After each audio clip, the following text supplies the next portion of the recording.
pribadi-Mu Tuhan, seperti rusa rindu mata air jernih, harta dan kekayaan, pangkat emas dan perak, tak sebanding denganmu, Yesus kekasihku. Haleluya, shalom. Selamat pagi Bapak Ibu Saudara. Kalau kepada kita masih diberikan kerinduan untuk mencari firman Tuhan, itu berkat yang luar biasa. Mari kita terima kebenaran firman Tuhan. Tapi sebelumnya kita awali dengan berdoa bersamanya. Bapa kami dalam surga, dikuduskanlah namamu, datanglah kerajaanmu, jadilah kehendak-Mu di bumi seperti di surga.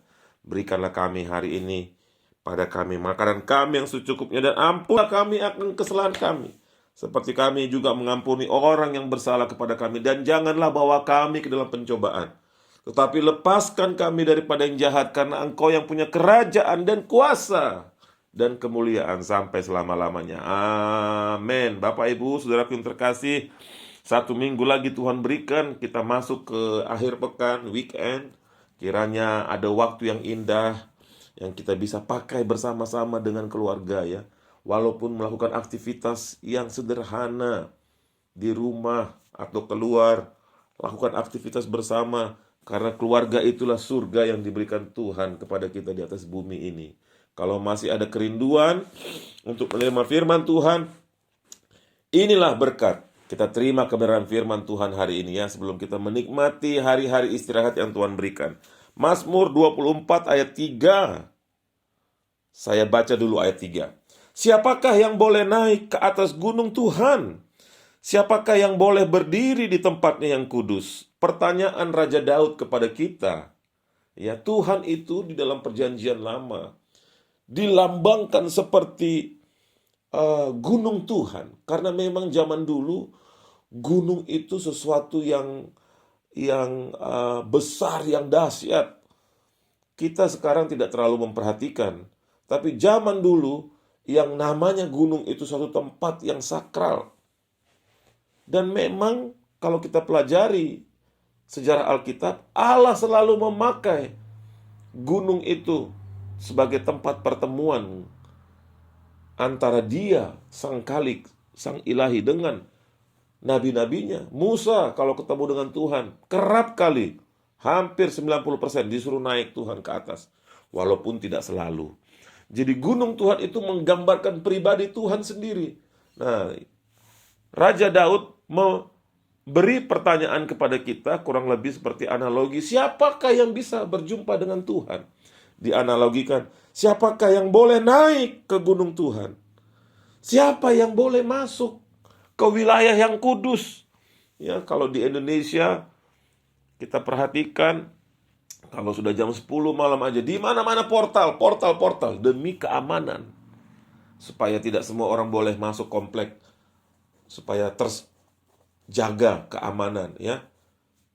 Tuhan pun rupanya mempunyai batas-batas yang dimana kita harus tidak bisa bermain-main dengan Tuhan. Ya, ada batas-batas di mana Tuhan menginginkan kita tidak bisa lagi bermain-main. Dan batas-batas itulah hidup di akhir zaman ini, Bapak Ibu Saudara. Marilah, ini sudah tahun 2021, mari kita tanggalkan hidup yang tidak benar. Mari kita tinggalkan dosa. Tuhan akan memakai kita dengan kuasanya yang dahsyat, tapi Dia juga ingin supaya kita rela dan sanggup menerima kekudusan daripada Tuhan ya. Pertanyaan Raja Daud kepada kita, siapakah yang boleh naik ke gunung Tuhan, yang boleh menginjak tempat yang kudus? Berdasarkan ayat ini saja kita sudah bisa jawab. Karena Tuhan Allah yang kudus berarti hanya yang kudus Marilah kita jaga hati kita ya Bapak Ibu. Hati kita ini terutama. Kalau hati kita sudah kudus, pasti pikiran perkataan kita kudus. Nah, saya lompat ke ayat 5. Ini ayat yang paling disukai Bapak Ibu Saudara. Mazmur 24 ayat 5. Dialah yang akan menerima berkat dari Tuhan dan keadilan dari Allah yang menyelamatkan dia. Nah, yang boleh naik. Siapa yang bisa naik? Siapa yang boleh naik? Siapapun itu, pasti dia akan menerima berkat ayat 5. Dialah yang akan menerima berkat dari Tuhan. Ada berkat daripada Tuhan buat kita. Dan kita perlu berkat Tuhan itu Bapak Ibu Saudara ya. Kembali pertanyaannya, siapakah yang boleh naik ke gunung Tuhan? Pertanyaan dari firman Tuhan harus dijawab dengan firman Tuhan. Tidak boleh dijawab dengan pemikiran-pemikiran manusia. Nanti tersesat ya. Nanti jatuh ke dalam jurang. Nanti keseleo. Salah arah, salah jalan ya. Pertanyaan daripada Tuhan dijawab oleh firman Tuhan. Dan puji nama Tuhan, jawaban dari firman Tuhan hari ini nyata-nyata ada di dalam ayat keempat. Orang yang bersih tangannya dan murni hatinya, yang tidak menyerahkan dirinya kepada penipuan dan yang tidak bersumpah palsu. Marilah Bapak Ibu Saudara, kita bersihkan diri kita kuduskan diri kita. Kalau ada hal-hal yang kita lakukan salah, datang kepada Tuhan, minta ampun dosa dan bersujud di hadapan Tuhan. Dan terima pengampunan dan jangan lakukan lagi. Berhenti berbuat dosa. Minta ampun, berhenti berbuat dosa, jangan lakukan lagi. Itulah firman Tuhan hari ini ya. Kita harus dibersihkan. Memang jatuh bangun iya. Tapi kalau jatuh, langsung bangun. Percaya Tuhan, aku mau dibersihkan. Nanti pasti Tuhan akan lepaskan seutuhnya ya. Yohanes 15 ayat 2 sebelum kita berdoa. Setiap ranting padaku yang tidak berbuah dipotongnya, dan setiap ranting yang berbuah dibersihkannya, supaya ia lebih banyak berbuah. Mari kita sama-sama dibersihkan lebih lagi Bapak Ibu. Mari, supaya kita bisa menerima berkat Tuhan. Mari kita berdoa ya. Bapa, di dalam nama Tuhan Yesus, kami mengucap syukur untuk firman Tuhan. Dan kami mengangkat tangan kami mengucap syukur. Kami mau dibersihkan.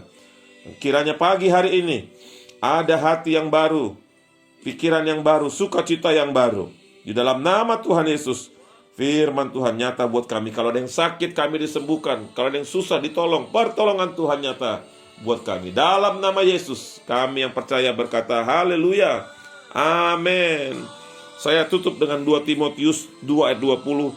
Dalam rumah yang besar bukan hanya terdapat perabot dari emas dan perak, melainkan juga dari kayu dan tanah. Yang pertama dipakai untuk maksud yang mulia, dan yang terakhir untuk maksud yang kurang mulia. Marilah kita menjadi perabot yang mulia. Salam kemenangan dalam Kristus. Layani jiwa-jiwa, nanti kemuliaan ditambah-tambahkan pada kita. Haleluya. Glory haleluya. Yesus kekasihku.